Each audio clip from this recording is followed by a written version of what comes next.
रमणीय जटाकलापं गंगातरंग रमणीय जटाकलापं गौरी निरंतर विभू सितवामभारं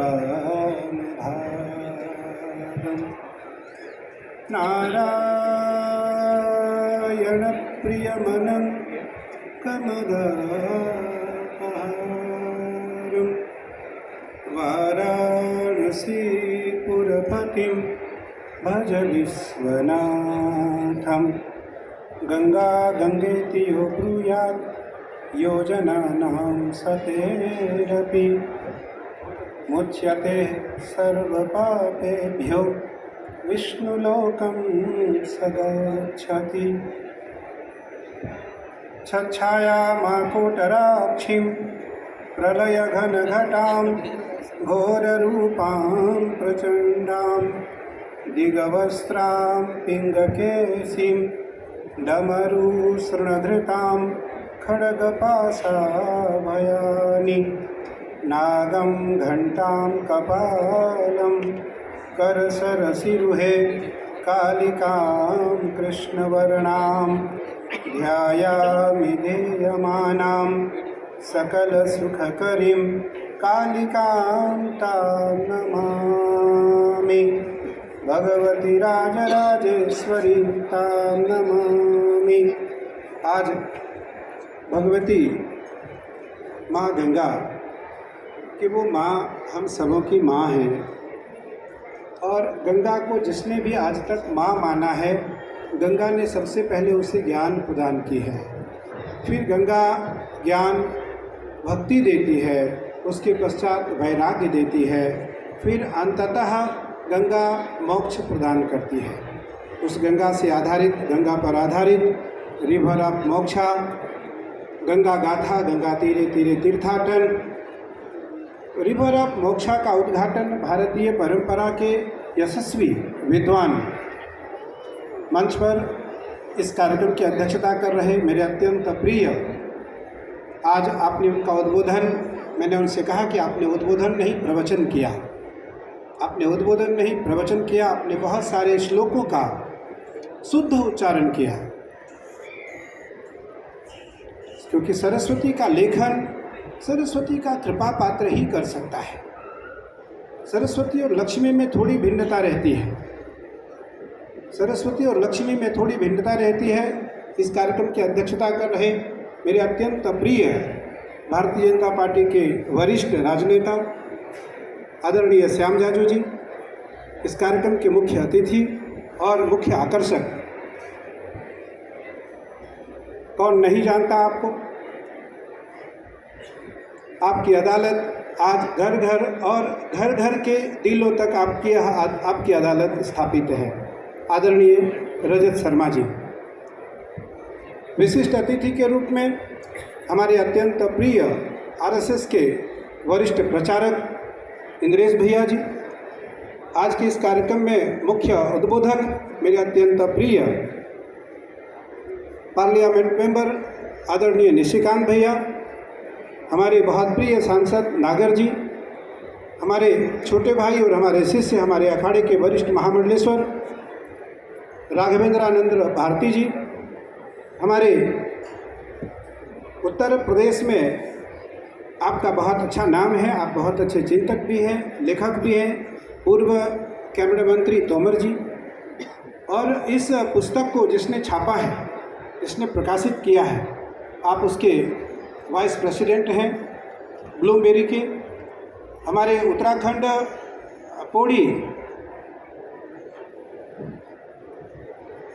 पौड़ी हार्टिकल्चर के बहुत श्रेष्ठ विद्वान भी हैं और निशिकांत भैया के बहुत प्रिय हैं। आज हॉर्टिकल्चर पौड़ी उत्तराखंड विश्वविद्यालय के आप कुलाधिपति हैं, कुलपति हैं। सन्मुख बैठे जितने भी हमारे श्रेष्ठ लोग हैं, बहुत सारे नाम हमारे पास हैं, बहुत, क्योंकि रजत भैया मैं संकेत किया था बहुत थोड़े लोग आए और वो लोग आए जिनकी आस्था ग्रंथ पर, पुस्तक पर, सरस्वती पर, लेखन पर, पाठन पर, अध्ययन पर, मनन पर रहता है। आज यहाँ कोई श्रोता के रूप में श्रोता ना आए, सुनने के लिए कोई ना आए, क्योंकि यहाँ जितने लोग आज आए हैं वो सब के सब वाचक हैं, कोई श्रावक नहीं है, कोई श्रोता नहीं है। भागवत के, गीता के, रामचरितमानस के या न्याय दर्शन प्रस्थानत्रयी, वेद, पुराण, उपनिषद के अनेकानेक वाक्य हैं, सबने गंगा का दिग्दर्शन किया है। इस पुस्तक लेखन में मेरा अथक सहयोग देने वाले हमारे माहेश्वरी जी, देवदत्त भैया, देवदत्त जी जो आपके बहुत प्रिय हैं। देवदत्त जी का पुत्र मेरा बहुत लाडला है, क्योंकि पुस्तक छोटा हो या बड़ा हो, महत्व पुस्तक के अंदर जो वस्तु है वो कितना गूढ़ है, उसका मौलिक सिद्धांत क्या है, उसकी पारंपरिक सिद्धांत क्या है, उसका चारित्रिक सिद्धांत क्या है, उसका निरूपण क्या है और उसका दिग्दर्शन क्या है, वह मार्गदर्शन में कितना बड़ा योगदान मुझे प्रदान कर सकता है। क्योंकि तुलसी का वृक्ष कभी बड़ा नहीं होता, तुलसी के वृक्ष कभी विशाल नहीं होते, लेकिन तुलसी नारायण के सदैव शीश पे रहती है। तुलसी सदैव, तुलसी के पत्र सदैव नारायण के शीश पर रहते हैं। भगवान शिव ने उसी प्रकार इस माँ गंगा को, कल कल निनादनी माँ गंगा को भगवान शिव ने अपने जटा पर स्थापित किया और सदियों भगवान शिव के जटा पर माँ गंगा स्थापित रही। गंगा का वह मूल धारा, गंगा का वह मौलिक सिद्धांत और गंगा की वह जो कल कल निनाद करती हुई शीतल प्रवाह भगवान शिव ने अपने शीश पे स्थापित रखा। जब माँ पार्वती को गंगा से थोड़ी सी ईर्षा हुई, तब भगवान शिव ने एक जटा से भगीरथ के प्रयास से, भगीरथ की तपस्या के कारण सगर के 60,000 पुत्रों का उद्धार करने के लिए माँ गंगा को धरा पर स्थापित किया। आप लगभग सभी विद्वान हैं। यहाँ तो विश्व पुस्तक मेला लगा है, दुनिया के बहुत सारे देशों के यहाँ स्टॉल लगे हैं, बहुत सारे विद्वान, पाठक, लेखक, शोधक यहाँ भ्रमण कर रहे हैं, घूम रहे हैं। और आपके जैसे जो मनन करता लोग हैं, जिनके द्वारा श्रुति को मनन करने का प्रयास कराया जाता है, वो सब मंच पर विराजमान है। जटाट विगलत जल प्रवाह पावित स्थले गले वलम वलंबिताम भुजंग तुंग मालिकाम डमट डमट डमट डमन निनादवट डमर वयम चकार चंड तांडवम तनोतु नः शिवः शिवम जटाकटाह संभ्रमं भ्रमण निलिम्प निर्जरी विलोल बिच्च बल्लरी विराजमान मूर्धनि धगत धगत धगत जल ललाट पट्ट पावके किशोर चंद्रशेखरे रति प्रतिक्षणं मम धरा धरेन्द्र नंदिनी विलास बंधु बंधुरस्फुरत दिगंत संतति प्रमोदमान मानसे कृपा कटाक्ष धोरणी निरुद्ध दुर्धरा पदी क्वचित दिगंबरे मनो विनोद। मैं तो वस्तु नहीं, वो भगवान कोई और गंगा को नहीं, इसी गंगा को। भगवान यही गंगा को अपने शीश पे भगवान शिव ने सदियों रखा और आज माँ का लाड़ प्यार मिला है, बिल्कुल माँ के तट पर रहने का निवास स्थान मिला है, जहाँ गंगा नीलधारा के नाम से जानी जाती है। गंगा नीली है, वहाँ नीलधारा। गंगा दक्षिण वाहिनी है।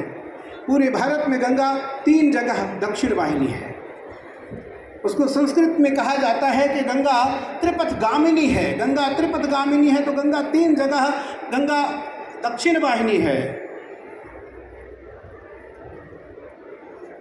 जिसको प्रत्यक्ष के रूप में हमारी बहन दीपाली और इनके हस्बैंड, इनके पतिदेव युवराज जी जो है इस मेला के डायरेक्टर भी हैं, जिनके दोनों के प्रयास से यह कार्यक्रम हुआ। नहीं तो मुझे लगता है, क्योंकि जब तक रहेगी जिंदगी फुर्सत न होगी काम से, कुछ समय ऐसा निकालो प्रेम कर लो सिया राम से। जब तक रहेगी जिंदगी फुर्सत न होगी काम से, कुछ समय ऐसा निकालो प्रेम कर लो सिया राम से। भैया ये तो जिंदगी ऐसी है। किसी कवि ने कहा कि कोई तन दुखी कोई मन दुखी, कोई धन बिन रहता उदास, कोई तन दुखी कोई मन दुखी, कोई धन बिन रहता उदास, थोड़े थोड़े सब दुखी, सुखी सिया राम के दास। सुखी भगवान श्री कृष्ण गीता में कहते हैं, अयम में परमो लाभ उत्तम श्लोक दर्शन। सुदामा जी भगवान कृष्ण को मिलने के लिए जाना चाहते हैं, लेकिन उनकी पत्नी कहती है कि तुम बहुत दरिद्र हो, झन दरिद्र हो, तुम्हारे घर एक अन्न नहीं है, तुम कृष्ण से कुछ मांगने के लिए जाओ। तो सुदामा ने कहा, न याचितुं न मया ज्ञातः नन्तरहि न पदृश्यतः अयं मे परमो लाभः उत्तम श्लोक दर्शनः।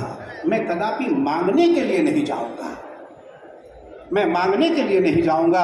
यदि तुम मुझे भेजना चाहती हो तो मैं उसे देखने के लिए तो जरूर जाऊंगा, मैं उससे मिलने के लिए जरूर जाऊंगा, मैं उसका आलिंगन करने के लिए जरूर जाऊंगा, मैं उसका अभिवादन स्वीकार करने के लिए बहुत जरूर जाऊंगा, मैं द्वारिकापुरी का अवलोकन करने के लिए जरूर जाऊंगा, लेकिन मैं याचना करने के लिए नहीं जाऊंगा।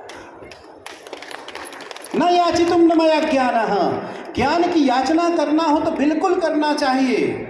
ज्ञान की याचना करना हो तो सबसे ले लेनी चाहिए, जिससे जो मिले वो ले लेनी चाहिए। और अगर धन की याचना करना हो तो माता पिता गुरु और भगवान को छोड़कर किसी और से नहीं मांगना चाहिए। माता पिता गुरु और भगवान को छोड़कर किसी और से नहीं मांगना चाहिए। शास्त्र ने बार बार इसे कहा है कि जन्माद्यस्य, भागवत जी का पहला श्लोक है। गंगा, क्योंकि ज्ञान, गंगा क्या देती है? सबसे पहले ज्ञान। गंगा सबसे पहले ज्ञान देती है। गंगे च यमुने चैव, श्याम जाजू भैया ने जो श्लोक बोला, गंगे च यमुने चैव गोदावरी सरस्वती नर्मदे सिंधु कावेरी जले स्नानम सन्निधम कुरु। तो अपवित्र मंत्र कहता है गंगा जी में, गंगा 4 प्रकार से मुक्ति देती है। गंगा दर्शनात् मुक्ति, जो गंगा के तट पे रहता है नहीं नहा पाता है, जो गंगा के तट पे जाता है नहीं नहा पाता है, जो गंगा के तट पे जाता है, जो स्पर्श नहीं कर पाता है, जो गंगा के तट पे जाता है आचमन नहीं कर पाता है, तो गंगा कहती है गंगा दर्शनात् मुक्ति, गंगा को देखने मात्र से भी मुक्ति प्रदान करती है। आज उसी नीलधारा का जल आप सबको मिला है। हमने कल दीपाली बोली कि गुरु जी गंगा जल लाना है और रुद्राक्ष की माला महादेव को और माई को स्पर्श करा करके लाना है कुछ, तो वही गंगा जल ला करके आपको दिया गया, क्योंकि गंगा दर्शनात् मुक्ति, गंगा देखने मात्र से मुक्ति देती है। और गंगा स्पर्शयोर मुक्ति ही। गोस्वामी तुलसीदास जी महाराज लिखते हैं कि दरस परस मज्जन रूपाना हरई पाप कह वेद पुराना। तरस परस मज्जन अरूपाना, सबसे पहले दर्शन, देखने मात्र से, दर्शनात् मुक्ति ही। फिर स्पर्शयोर मुक्ति ही, स्पर्श करने मात्र से। और फिर आचमनयोर मुक्ति ही। गंगा जल का एक बूंद यदि हमारे अंतःकरण में गया तो हमारा अंतःकरण पावन, निर्मल और मौलिक सिद्धांत के अनुसार वह नष्टिक हो जाता है। तो गंगा आचमनयोर मुक्ति ही। उसके पश्चात गंगा जल प्रक्षालनार्थ मुक्ति। अगर कोई गंगा जल पीने में असमर्थता जता रहा है तो गंगा कहती है मत पियो, मेरे जल से मुख का प्रक्षालन कर लो। और गंगा स्नानार्थ मुक्ति। इस प्रकार से गंगा 5 प्रकार से मुक्ति प्रदान करती है। और गंगा इस धरा पर प्रत्यक्ष माँ के रूप में है, प्रत्यक्ष माँ के रूप में है गंगा। क्योंकि मैं आपको बताना चाहता हूँ, एक क्षण में कोरोना का काल था, गंगा का बिल्कुल तट, मेरा एक कुंड है वहाँ गंगा का, जिसको मछला कुंड कहते हैं। निशिकांत भैया ने उस कुंड को देखा है, लगभग हजारों मीटर गहरी है वहाँ गंगा। और उस जगह पर जा करके हमने कोरोना काल में 4 महीने माँ की उपासना किया, प्रातःकाल 5 बजे से 9 बजे तक। एक अंतिम दिन का समय था। हमारे जो ब्रह्मचारी यहाँ हैं उन ब्रह्मचारियों को हमने बुलाया। मुझे लगता है कि आज गंगा जी मुझको कुछ प्रसाद देना चाहती हैं। और गंगा जी 4थे महीने हमको अद्भुत प्रसाद प्रदान की, जिस प्रसाद का उल्लेख मैं सामूहिक रूप से नहीं करूँगा। लेकिन जब जो हमारे सेवादार थे, सारे सेवादारों ने देखा, जो हमारे ब्रह्मचारी थे, ब्रह्मचारियों ने देखा, जो हमारे सहयोगी थे, उन सहयोगियों ने देखा कि गंगा ने गुरु जी को प्रसाद दी है। तो गंगा माँ है और गंगा इस धरा पर साक्षात है। गंगा को काल्पनिक, गंगा को नदी या गंगा को जल न कहा जाए। जलों में सर्वश्रेष्ठ जमुना जी का जल है, जलों में सर्वश्रेष्ठ जमुना जी का जल है। गंगा जी का जल जल नहीं, गंगा जी का जल अमृत है। गंगा जी का जल अमृत है। जो निरंतर श्रद्धा से, भाव से, निष्ठा से गंगा जल का सेवन करेगा गंगा जल का सेवन करेगा, निस्संदेह उसे किसी प्रकार की दैहिक, दैविक, भौतिक तीनों प्रकार के ताप में से एक भी ताप कभी व्याप्त नहीं करेंगे। गोस्वामी तुलसीदास जी महाराज रामचरित में लिखते हैं कि दैहिक, दैविक, भौतिक तापा राम राज्य काहू ही नहीं व्यापा। दैहिक, दैविक और भौतिक तीन प्रकार के ताप होते हैं। तीनों प्रकार के तापों में से यदि कोई श्रद्धा, विश्वास और समर्पण से माँ गंगा के प्रति अपनी श्रद्धा, विश्वास और समर्पण रखेगा तो निसंदेह गंगा उसे सबसे पहले सद्ज्ञानी बनाएंगी, फिर गंगा उसे भक्ति प्रदान करेगी, भक्त बनाएंगी और गंगा अंततः उसे मोक्ष देगी। बड़े बड़े जो साधु हैं जो गंगा तट पर रहते हैं वो मुक्ति भी नहीं चाहते, उन्हें मोक्ष भी नहीं चाहिए। गोस्वामी जी बार बार लिखते हैं उन्हें मुक्ति नहीं चाहिए। वो तो कहते हैं बार बार मोहि दीजियो राम चरण अनुराग। वो तो बार बार माँ के चरणों में अपने को जन्म पा करके धरा पर आ करके उनकी सेवा करना चाहते हैं, उनके चरणारविंद रज को लेना चाहते हैं, उनके पावन जल को स्पर्श करना चाहते हैं, उनके पावन जल का पावन और सेवन करना चाहते हैं। तो इस पुस्तक लिखने का केवल एकमात्र अभिप्राय था कि गंगा की मौलिक सिद्धांत को, गंगा की मौलिक परंपरा को, गंगा की मौलिक इतिहास को हम आपके पास पहुंचाएं कि गंगा को हम समझ पाएं। क्योंकि बिना पुस्तक गुरु गृह गए पढ़न रघुराई, अल्पकाल विद्या सब पाई। जब तक हम ग्रंथ को नहीं पढ़ेंगे, गोस्वामी तुलसीदास जी महाराज लिखते हैं पुनि पुनि चिंतन करई विवेकू। बार बार हमें सदग्रंथों को पढ़ना चाहिए, बार बार हमें अपने सदग्रंथों का अवलोकन करना चाहिए, बार बार हमें सदग्रंथों का दिग्दर्शन करना चाहिए, बार बार हमें अपने सदग्रंथों का आत्मसात करना चाहिए और हमें मौलिक सदग्रंथों का आलिंगन करना चाहिए। एक दिन ऐसा समय आएगा कि हम उस ग्रंथ में रम जाएंगे और अंततः उस परमात्मा की दिव्य कृपा, सतत कृपा, सरस्वती की कृपा हमें प्राप्त हो जाएगी और निसंदेह हम मौलिक सिद्धांत को समझ पाएंगे। क्योंकि आज जितने यहाँ सारे लोग आए हैं वो सब के सब बुद्धिजीवी लोग हैं, सब बौद्धिक हैं, सब ने पुस्तक लिखा है, पढ़ा है, समझा है, जानते हैं।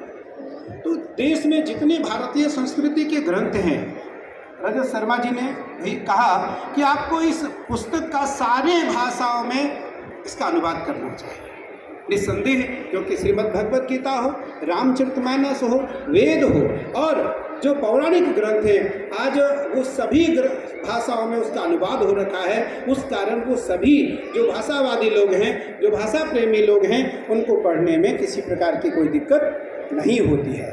तो इसलिए जो जिस भाषा के जानकार हैं उनको उस भाषा का पुस्तक प्राप्त होना चाहिए, जिससे कि वो हमारी परंपरा को समझ सके, सीख सके, पढ़ सके, उसका अवलोकन कर सके।